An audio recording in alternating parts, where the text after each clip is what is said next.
up, everybody? We back again with another video. So we out here, we're running. I'm at this place right now dropping off some pallets. I actually picked up some pallets from a Home Depot. It came out here to Dublin, Georgia, in the middle of nowhere, and it looks like they rebuild pallets or something or another. But nevertheless, we still out here, working, because right now, if you're not really an essential worker, I guess truck drivers fall under essential because, places still have to get deliveries and we still got to get food across the country. But a lot of the stuff are really closed, depending on what type of materials or product that they needed to move. They're probably closed right now, due to the virus and everything like that. So a lot of people who, if you're leased onto a carrier, for example, and depending on what their primary customer was, you're probably at home.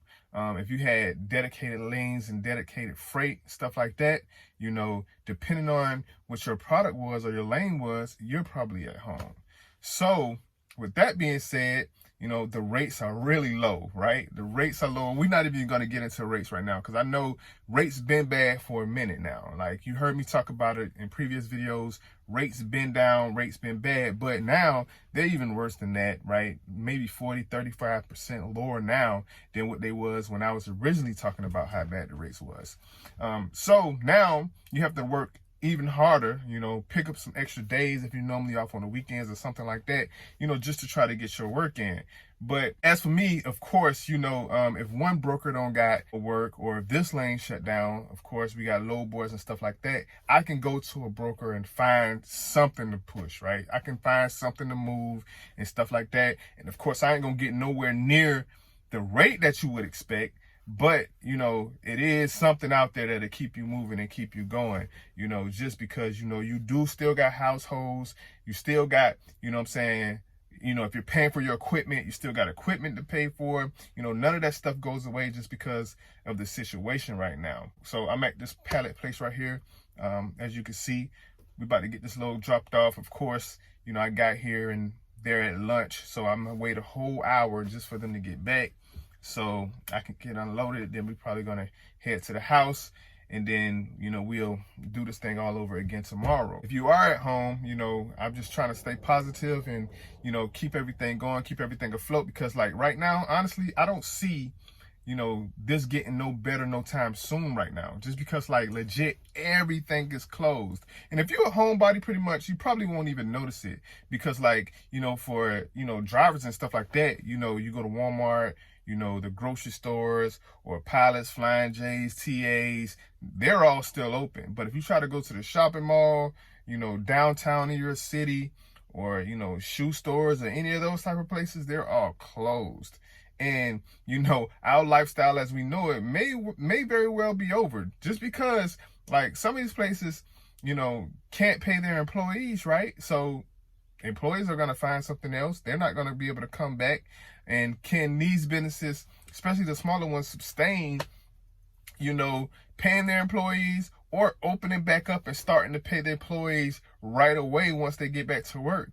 They may be asking their employees to wait a couple weeks so revenue can come in and to start paying their employees. So who knows? But in my opinion, we're far away from this thing being over. And also, too, when it comes to trucking, what I believe is going to happen. Yeah, the mega carriers and super truckers, they're straight because, their equipment is paid for, right? And, they've been trucking for years and years, so they're good. But for the ones that are just getting started, for us that are just getting started, trying to build something and try to move forward, and you a smaller company, you're going to have to really get to the grind, because mega carriers, they're going to be okay. They're still moving the smaller freight. They're still moving that cheap freight. They're used to moving cheap freight, right? But the rates are going to go up. I feel like once everything gets back to normal, the rates are going to go up. But for the smaller trucker companies, for the smaller guys, if you have to give up your company or give up your business or your truck, you're not going to be able to bounce back. And the mega companies, mega carriers, going to be smiling, because they're going to continue to pay their drivers 40-50 cents per mile or whatever the case may be, but they're going to be enjoying the luxury of that high influx of rates when the rates go back up. They're just going to be raking in the good rates, high rates, and they don't have to pay their drivers no more. They're still going to pay company drivers, you know, the percentage per mile. And they're going to just scoop in, rake in all that extra cash, freight, rates, and all that. They're going to be able to just rake it in because, you know, they are able to sustain this point that we are at right now. So definitely going to be a tough situation for smaller truck companies, everybody. You know, if you hear like me moving freight for cheap to make sure you keep everything afloat, doing whatever you got to do, doing whatever is necessary, then, you know, we'll be able to get to a point to where things start to go back up, rates start to go back up, and then everything is kind of like, you know, level out from that point. But I've been keeping it moving until, like, I'll tell you what, like last week, for example, today is the 14th. April 14th. Last week is when I really seen a huge decline in rates, right? Because, you know, I was looking at a load that I normally pick up and I normally run, right? And I saw the rate and I'm like, they tripping, right? So, of course, I ain't pay the rate no attention. You know, I'm going to just call them and and say, hey, you know, I'm calling about this load and, you know, try to get my normal rate.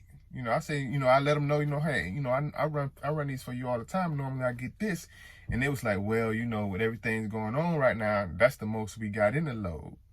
So I say, oh, no, I can't do that. I can't run it for that, right? I'm like, I can't run it for that. So I'm looking around.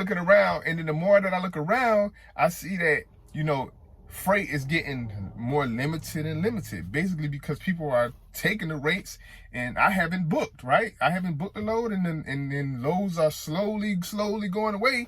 So I'm like, damn, you know, I'm going to end up without a load because people are out here actually moving freight for those rates. So eventually, you know, you could be one of those ones. I could be one of those ones to be like, you know what? I ain't moving my truck for less than this, or I ain't moving my truck for that. Or, you know, I can get out here and try to make it happen, grind, and know that I wasn't getting what I've been getting, but we gonna make it happen and we gonna keep it pushing, you know what I'm saying? And we just gonna continue to keep it pushing. So that's what I'm doing right now. I'm out here in the middle of nowhere, and I figure, you know, since they're on lunch, this give me the perfect opportunity to, you know, put everything out there on the forefront that, you know, we're far from this thing being over, honestly. I ain't gonna come out here and sugarcoat nothing. We're not gonna be back to normal no time soon. Kids are out of school, you know, for the rest of the year. It's the middle of April. They say that everything will be back open and running beginning of next month, but I really don't see that, you know. People are scared. Some people are. A lot of people ain't scared, man, because, you know, we got people on the park, you know, wearing bikinis like that at the beach. So it just depends on who you are. But to see things and businesses start to come back open and stuff like that, and things to start running like normal, you know, either we're going to have to get back to that and just let the virus do what it do. You know, if you get affected, come down with the virus, catch it or whatever, so be it. Or are they going to continue to keep everything closed until they feel like, you know, it's safe again? But till this day, you know, they're still testing and the virus numbers keep going up. So when are we going to bring that to an end? You know, when are we going to stop that? You know, who knows when we're going to get back to work? And who knows once we get back, how long it's going to take us to get back in the flow of things? Because, you know, all that disposable income that we all was spending because we knew we had a check coming tomorrow. And now today, you know, some people bills going to be late. Some people ain't going to make it through, or a lot of businesses going to get closed down. Who knows from today, this point in April, when we're going to get back to normal. But as for me, you know, we going to stay on top. We going to keep pushing. We going to keep grinding no matter what. And I expect all my people who watching, I expect y'all to do the same. Don't give up. Don't let this break you or take you under. You know, do whatever it is necessary to make sure you be straight during this point in time. And as always, I appreciate you guys for watching. Until next time, see you in the next video.